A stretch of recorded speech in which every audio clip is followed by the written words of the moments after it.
மீனாட்சி சுந்தரம் புத்தம் புதிய நெடுந்தொடர் நமது கலைஞர் தொலைக்காட்சியில் காண தவறாதீர்கள். ஹாய் பாட்டி. என்னாச்சு பாட்டி, ஏன் அப்செட்டா இருக்கீங்க? அது ஒண்ணும் இல்ல மனோ. எங்க யாரையும் காணோம்? எல்லாரும் பவி கல்யாணத்துக்கு நகை எடுக்க போயிருக்காங்க. நீங்க போலையா? போயிருக்கணும், போகாம இருந்தது தான் தப்பு. என்ன பாட்டி ஆச்சு? நீங்க அப்செட்டா இருக்கிறத பார்த்தாலே தெரியுது, போன இடத்துல ஏதோ ஒன்று நடந்திருக்குன்னு. சொல்லுங்க பாட்டி. நகை கடையில ஒரு நகையை காணோன்னு தேடி பார்த்திருக்காங்க. என்ன சொல்றதுன்னு தெரியல மனோ. நகை டிடியோட ஹேண்ட்பேக்ல இருந்திருக்கு. எல்லாருக்கும் பெரிய அதிர்ச்சி ஆயிடுச்சு. நகை கடைக்காரரு போலீஸ்க்கு ஃபோன் பண்ண போயிட்டாரு. அது ஒரு பெரிய பிரச்சனை ஆயிடுச்சு. எனக்கு தெரிஞ்ச ஓனர்ன்றதுனால இப்பதான் பேசி சரி பண்ண. என்ன பாட்டி சொல்றீங்க? டிடி பேக்ல நகை எப்படி வந்திருக்கும்?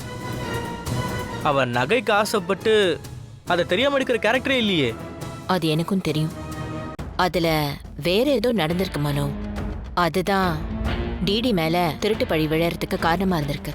ஒருவேளை பவி மேல பழி விழுகணும்னு ஏதாவது செஞ்சிட்டாங்களோன்னு தோணுது. கண்டிப்பா அப்படிதான் இருக்கும் பாட்டி.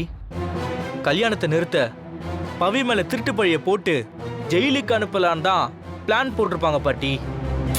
நம்ம நேர்ல பார்க்காத விஷயம் அப்படிலாம் உறுதியெல்லாம் சொல்லக்கூடாது.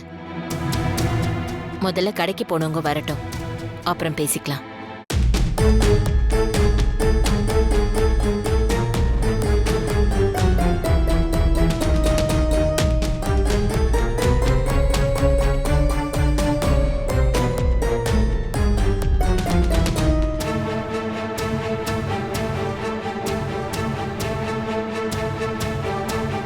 நகை கடைக்கு போய் நல்லபடியா நம்ம குடும்ப மானத்தை வாங்கிட்டு வந்துட்டீங்களா? நான் இல்லாம ஒரு விஷயத்த செய்ய சொல்லி உங்களை ஒரு இடத்துக்கு அனுப்பி வச்சா போன இடத்துல இருந்து எனக்கு போன் வர மாதிரி நடந்திருக்கீங்க. ஆமாம்மா, அந்த கடை ஓனர் எனக்கு தெரிஞ்சவர்ன்றதுனால விட்டாருமா. வேற ஒருத்தரா இருந்தா போலீஸ்ல கம்ப்ளைண்ட் ஆயிருக்கும். ஆமாங்க அத்தை, கடையில் எல்லாரும் கொஞ்ச நேரம் எங்கள் எல்லாரையும் திருடுங்க மாதிரி பார்க்க ஆரம்பிச்சிட்டாங்க. நீங்கள் ஃபோன் பேசினதுக்கு அப்புறம் தான் பிரச்சனையே முடிஞ்சுது. அதான் உங்களை அனுப்பாம நானே வந்திருக்கணும். நான் தான் தப்பு பண்ணிட்டேன். சரி விடுங்க. பவி, கல்யாணத்துக்கான நகையெல்லாம் கரெக்டா எடுத்தாச்சா? எடுத்தாச்சு பாட்டி. சரி, ஒரு நிமிஷம்.